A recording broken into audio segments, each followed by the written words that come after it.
Tiga hal yang harus dalam menjadi milik dari diri orang yang mempunyai spiritualitas yang tinggi. Hidupnya tidak lagi untuk dipandang oleh manusia, hidupnya adalah pengabdian kepada Allah Subhanahu wa taala. Wa ma khalaqtul jinna wal ins illa liya'buduni. Inilah spiritual. Dia akan bisa memaknai hidup ini dengan arti yang sesungguhnya, tidak sama dengan yang tadi. Makanya Bapak dan Ibu, orang yang mempunyai intelektualnya bagus, emosionalnya bagus, spiritualnya bagus, inilah yang dikatakan manusia yang paripurna itu. Bapak dan Ibu yang dirahmati Allah, bagi kita orang Minangkabau, bagi orang Minang, sebenarnya itu sudah menjadi bahagian dari diri kita di Minangkabau. Kenapa seperti itu? Kita mempunyai tiga unsur, namanya tungku tigo sajarangan, tali apa? Tigo sapilina. Mengalir coba. Alhamdulillah. Tengok. Jadi tungku tigo sajarangan, ya, tali tigo sapilin. Salamoko caliak kan Bapak dan Ibu, nampak sosok wajah orang pakai salua ya. Nah, nampak sosok orang pakai kupiah haji kan? Kan seperti itu. Pakai selendang-selendang haji seperti itu. Kan itu dilambangkan. Kemudian kalau intelektual itu orang yang pakai jas, pakai dasi kan itu. Nah, jadi ketika kita melihat jadi pandai itu, yang terbayangkan itu juga umaranya, pemimpin-pemimpin, apakah wali nagari, tokoh-tokoh yang ada di masyarakat. Itu yang dikatakan cerdik pandai kan begitu. Sebetulnya Bapak dan Ibu, tungku tigo sajarangan itu, kalau menurut versi Ambo, itu bukan sosok fisiknya. Tidak fisik dong Pak Dokter. Tapi adalah nilai-nilai yang harus ada dalam diri seorang Minangkabau. Seorang Minangkabau itu, dia mempunyai nilai-nilai sebagai seorang cerdik pandai, artinya mempunyai intelektual yang bagus. Kemudian dia juga seorang niniak mama, mempunyai emosional yang bagus. Dia juga mempunyai sifat seorang alim ulama, seorang agamawan, karena dia mempunyai spiritual yang bagus. Jadi tiga itu. Jadi bukan juga nama yang ada dalam namanya Profesor Doktor Haji ini, nama lo udah tua Pak, atau Raden itu semacam, itu bukan menggambarkan itu. Itu nama. Tapi nilai-nilai yang ada dalam diri seorang Minangkabau itu, itulah yang tiga hal itu Pak. Jadi orang Minang yang sukses itu nantinya adalah orang yang mempunyai tiga nilai itu. Nilai intelektual yang bagus, nilai emosional yang bagus, nilai spiritual yang bagus. Dia juga mempunyai nilai sebagai seorang cerdik pandai, dia juga seorang niniak mama, dia juga sebagai seorang alim ulama. Bukan berarti dia harus pandai berdakwah semua, tidak seperti itu. Tapi nilai-nilai itu ada di dalam dirinya. Bapak Ibu yang dirahmati Allah Subhanahu wa taala, itu kalau kita melihat dari segi apa yang ada yang harus kita rubah, ada tiga hal itu. Emosional ini bisa, spiritualitas itu bisa kita pelajari, kita dalami ilmu agama kita. Itulah yang akan merubah diri kita. Ketika nilai-nilai spiritualitas diterapkan di institusi ini Bapak dan Ibu, di rumah sakit kita ini ketika seluruh orang-orang yang ada di rumah sakit ini, pegawai-pegawai yang ada di rumah sakit ini, bekerjanya hanya untuk Allah, pasti dia akan mempunyai kekuatan yang lebih hebat lagi. Dia tidak lagi bekerja untuk dilihat oleh direkturnya. Dia bekerja bukan lagi untuk dilihat oleh pengawasnya. Dia bukan lagi bekerja untuk dinilai oleh siapapun juga. Cuma nilai pengabdian itu adalah kepada Allah Subhanahu wa taala, dan itulah yang akan menimbulkan power itu. Itu yang spirit, itu yang saya katakan spirit itu. Apa buktinya Bapak dan Ibu? Kalau kita mau keluar dari rumah, doa kita apa? Siapa yang bisa doa keluar rumah? Al-Suraya, yang lain. Siapa? Doa keluar rumah Pak? Wa ta'ala billah. Ya. Bismillahi Tawakkaltu ala la haula wala quwwata illa billah.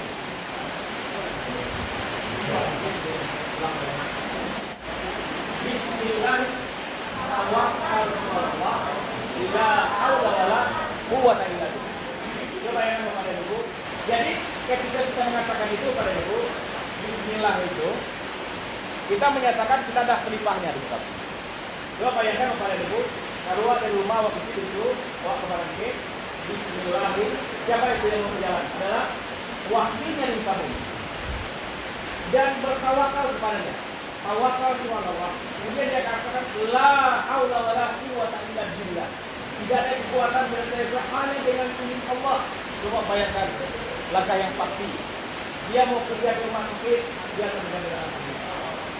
Dia mau pergi ke ladang ke sawah, dia akan dengan Allah. Karena dia adalah khalifah Allah. Apa yang dia kerjakan itu adalah berkah dari Allah. Karena dia akan berjalan sesuai dengan tuntunan Allah dan Rasulnya. Itulah spirit itu, itulah power itu. Jadi menarik, tadi kita bicara spiritual adalah kita bicara kekuatan yang dari dalam, bukan lagi kekuatan yang dari mana-mana. Bukan karena siapa-siapa, bukan karena dia, bukan karena atasan, bukan karena ingin mencari pandangan manusia, dilihat hebat oleh orang lain, dinilai hebat oleh orang, tapi semuanya telah dia tadi hanya untuk menuju kepada Allah Subhanahu wa Ta'ala. Tidak itu yang kita perlukan begini, Bapak. Jadi krisis kita hari ini, Bapak dan Ibu, kalau orang kita krisis, Pak Dokter, bukan masalah krisis ekonomi, bukan masalah, tapi krisis ini adalah unconscious crisis, ada ketidakyakinan kepada Allah Subhanahu wa Ta'ala. Itu saja. Kalau semua orang yang bekerja di pemerintahan, dia merasa dilihat oleh Allah Subhanahu wa Ta'ala, dia akan mau korupsi kepada Allah. Kalau semua orang yang merasa dilihat oleh Allah, dia tidak menzalimi orang dari Allah Subhanahu wa Ta'ala. Kalau pelayan-pelayan rumah sakit merasa dilihat oleh Allah Subhanahu wa Ta'ala, dia akan tersenyum melayani pasiennya kepada Allah Subhanahu wa Ta'ala. Karena dia persembahkan akan untuk Allah Subhanahu wa Ta'ala. Dia yakin kepada Allah Ar-Rahman, maka dia akan menyayangi kita. Dia yakin kepada Allah Al-Wahhab, dia akan saling berbudi. Ini bukan dulu. Inilah kekuatan spiritual itu. Tidak bisa dikalahkan oleh kekuatan senjata sekalipun juga. Jadi keyakinan kepada Allah dari dulu. Jadi para ibu yang hormati, itu yang pertama yang ingin saya pesankan dalam kajian kita. Bagaimana kita memang menumbuhkan spiritualitas itu, tentunya adalah melalui wirid-wirid yang seperti ini. Inilah makanan jiwa kita itu, yang memberikan asupan terhadap jiwa kita ini, yang akan memberikan perubahan terhadap jiwa itu, yang akan membuat kita hijrah tadi di tahun yang akan datang. Bagaimana hubungannya Bapak dan Ibu? Kalau hari ini orang bicara digitalisasi, ya Pak ya, orang bicara digitalisasi, saya ingin bertanya kepada Bapak dan Ibu, apa yang dikatakan digit itu? Digit itu. Nah, kalau dapat saya berikan ini. Apa digit? Ya? Angka. Angka berapa? Ah, udah masuk tuh. Angka berapa? Digit itu. Apa? Dengan? Satu dengan apa? Ah, satu lagi. Ah? Satu dengan nol. Ya. Siapa yang satu dengan nol tadi? Ibu. Ibu. Ya, terus saya ibu saya kasih.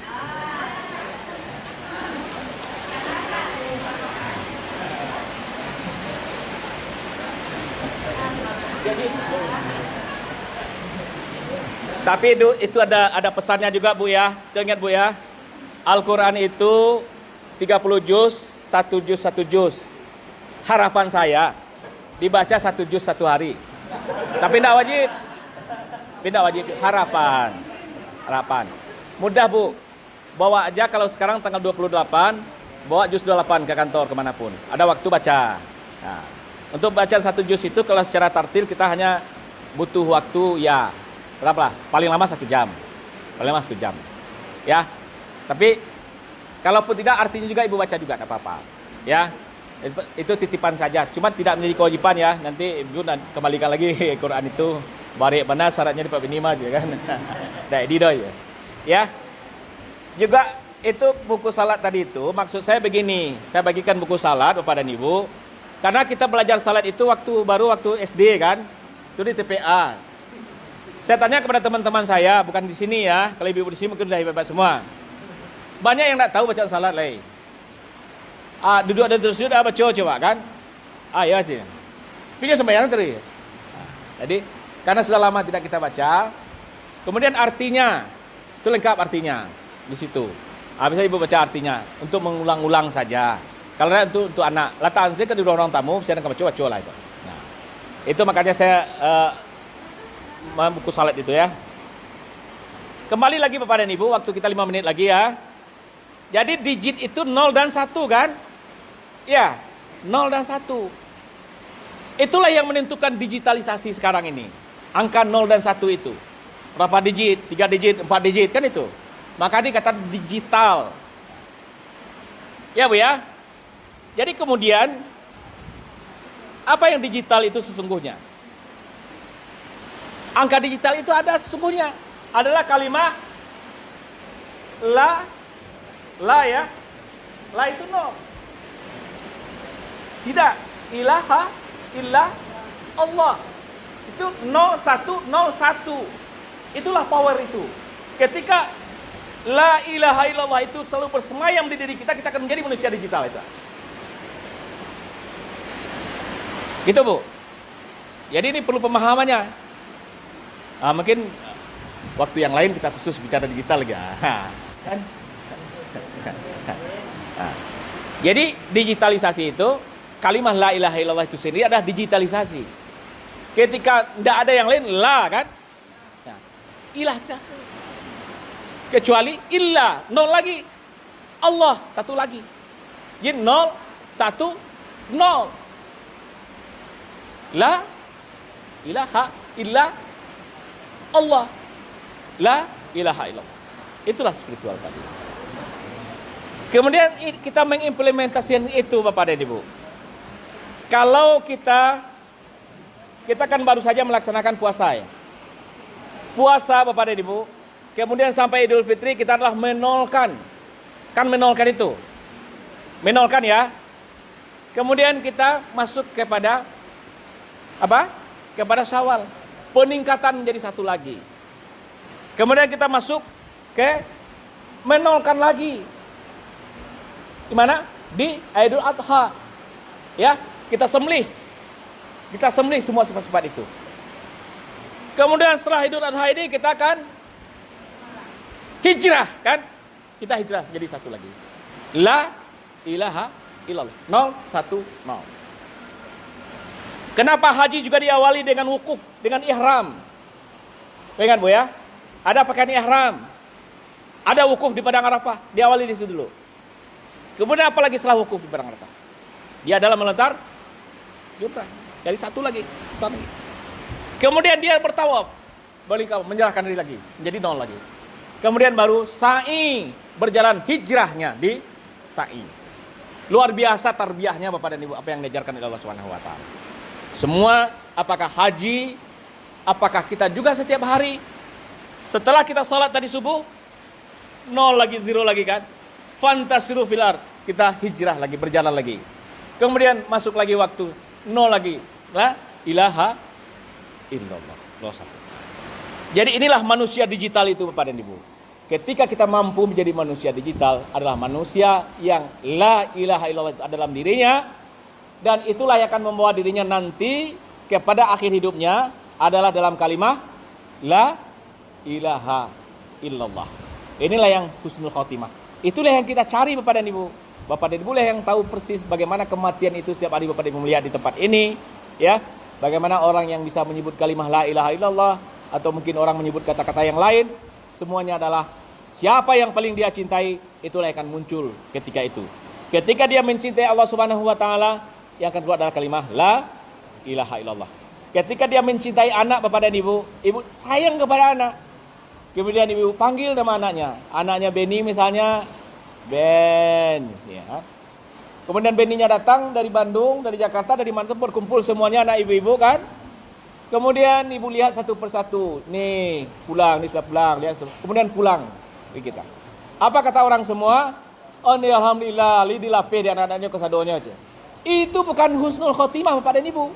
Dia mati adalah dengan anak-anaknya dengan nama anaknya, karena dia lebih mencintai anak ketimbang mencintai Allah Subhanahu wa taala. Karena cinta itulah yang akan menimbulkan kalimat terakhir itu dalam diri. Siapa yang paling kita cintai? Bapak dan Ibu yang dirahmati Allah, mari kalau kita bicara spiritual adalah menanamkan rasa cinta kepada Allah Subhanahu wa taala. Nanti Bapak dan Ibu bisa baca surat At-Taubah ayat 24. A'udzubillahi minasyaitonirrajim. Bismillahirrahmanirrahim.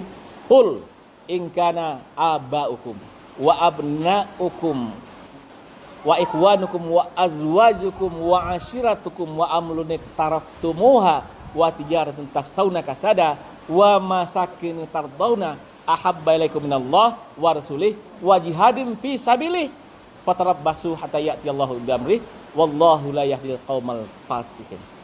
Katakanlah jika bapak-bapakmu, anak-anak itu yang kita cintai kan, saudara-saudara, istri-istri, kaum keluarga, harta, perniagaan, rumah-rumah tingkat tinggal yang kamu sukai, ahabba ilaikum minallah, lebih kamu cintai daripada Allah dan Rasulnya, minallah wa rasulih wa jihadin fi sabilih, dan berjihad di jalan Allah, fatarabbasu hatta ya'tiyallahu bi amrih wallahu la yahdil qaumal fasiqin.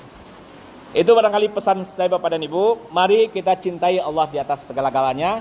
Kita hijrah memperbaiki diri, wa nafsim wa masawwaha falhamaha fujuraha wa taqwa qad aflaha man dzakah wa qad khaba man dassaha. Barangkali itu Bapak dan Ibu yang dapat kami sampaikan, dan karena kami harus segera berangkat karena khutbah Jumat nanti di Payakumbuh Pak Dokter. Dia habis ini kami langsung meninggalkan tempat ini. Jadi sekali lagi mohon maaf atas segala kekurangan. Terima kasih atas segala perhatian Bapak dan Ibu semua. Mudah-mudahan silaturahim kita ini tetap terjalin. Terus banyak maaf. Wassalamualaikum warahmatullahi wabarakatuh.